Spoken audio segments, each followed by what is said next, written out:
Samahan niyo kami sa napakaraming kaganapan nga dito sa atin. Sa mga nanghihingi nga ng update kung ano na nga ang update dito sa lababo natin, ayan, kinabukasan natuyo rin naman nga agad. Kaya sabi nga namin mag-aasikaso at maglilinis na nga tayo dito. Namasyal nga rin dito sila onsite dahil sabi nga ni Ran, pumunta nga sila para may kalaro nga etong si Kiel. Kaya naman nga nag-overnight nga kami dito. Si tatay naman nga, tingnan nyo naman nga, napakaraming ang naanin niya mga maring mga kamatis dito sa likod ng bahay. Etong si Gael sa sobrang excited na may mga kalaro siya, abay inabot kaya ng 2:00 bago nga matulog, kaya ang aga rin nga nagising. Kaya maaga pa lang may toyo na nga yan mga mare, dahil naririnig niya nga rin yung mga anak nga ni Onse, etong si Atongsa kasi na siya na umiiyak, nakisabay din. Nang makita ko nga etong si Laran at etong nga si Kuya Mark nag-aasikaso nga ng mga bata, tuwang-tuwa nga ako, pati etong si Atong, kaya sabi ko tabi-tabi nga sila, nasan yung mga nanay ng mga batang to. Ang saya lang din kasi kapag marami ka nga kasamahang bata sa loob nga ng bahay mo, dahil nga syempre nagkakalaro nga sila.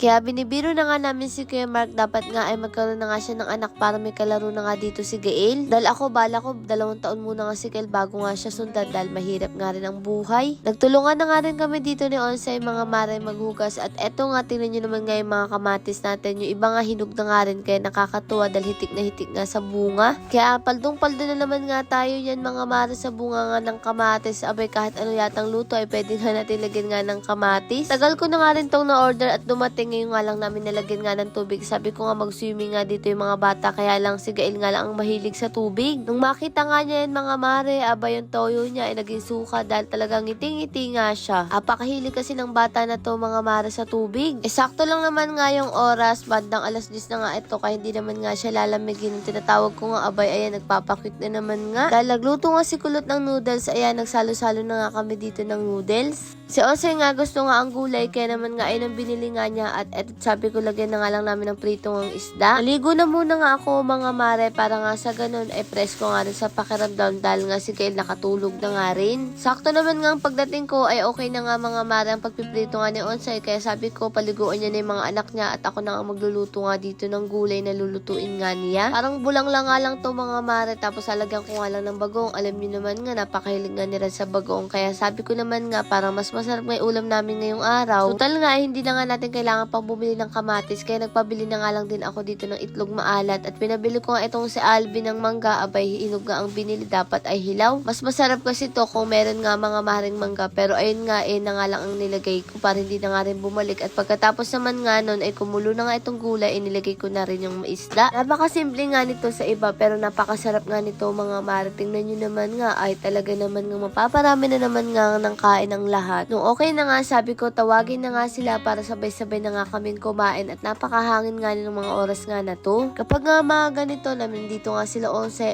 masaya rin naman nga mga mare, dahil nga ayan sama-sama nga kaming kumakain. Bukod nga doon, ayan, may nakakalaro nga si Gael ng mga bata. Ngayon na nga lang din talaga ulit nangyari to na meron nga ulit tayong mga bisita. Sabi ko ang sarap nga ng ganito, no, yung payapa lang, yung parang wala kang iniisip na problema, yung iisipin mo lang yung pang ulam mo sa araw-araw, kung anong klaseng ulam. Sabi nga ng iba, practical nga lang, napakasarap talaga ng buhay na ganito, pero ang masarap nga no, may malaki kang ipon. Pero totoo naman nga yun mga mare, masarap din talaga yung ganitong buhay, pero may ipon ka para kapag may emergency. Pero ako naipon ko lang mga mare, yung katawan ko at braso, tingnan nyo naman nga naglalakihan na nga din. Ayan nga, nagpahinga nga lang din ako. Ito na rin yata yung isa sa pahinga ko na masasabi ko, dahil nga nakatulog ako kaninang tanghali, tapos nagising ako bandang 4:00. Nagutom nga ang mare nyo, at ito naman nga si Ran, nag-crave nga dito sa itim nga na kape, kaya nagpatimpla nga siya kay Onse, at ito naman nga ininuman ko na nga rin, masarap nga. Naglolokohan nga kami ni Ran dyan, kaya ganyan nga ang ngiti niya mga mare. At siya, eto nga't nanggugulo nga kami dito sa tatay ni Gael. Sabi ko nga habang ginagawa to, ang sarap-sarap ng ganito, kaya kahit binabash nga ako ng tao na sinasabi na hindi naman talaga ako maganda o kung ano-anong masakit na salita sa akin, pero isa sa hindi mababawi sa akin, meron nga akong masayang pamilya, at eto napakasimple man, pero talagang masasabi kong sobrang swerte ko. Swerte ako sa mga magulang, at swerte nga rin ako dito kay Ran. At syempre biniyayaan nga akong napaka-cute at napakabait nga na si Gael, kaya sabi ko nga hindi man perfecto ang pamilya namin, talagang masayang masaya. Pagkatapos nga na manggulo kay Ran, ayan, nagkaroon nga ako ng online class, kaya medyo na late na nga rin tayo ng upload. Ang lahat nga ay kakayanin natin para sa pangarap natin na gusto nga nating matupad. Lord, maraming pong salamat sa lahat ng blessing, at syempre sa inyo mga mare, para bukas na lang ulit.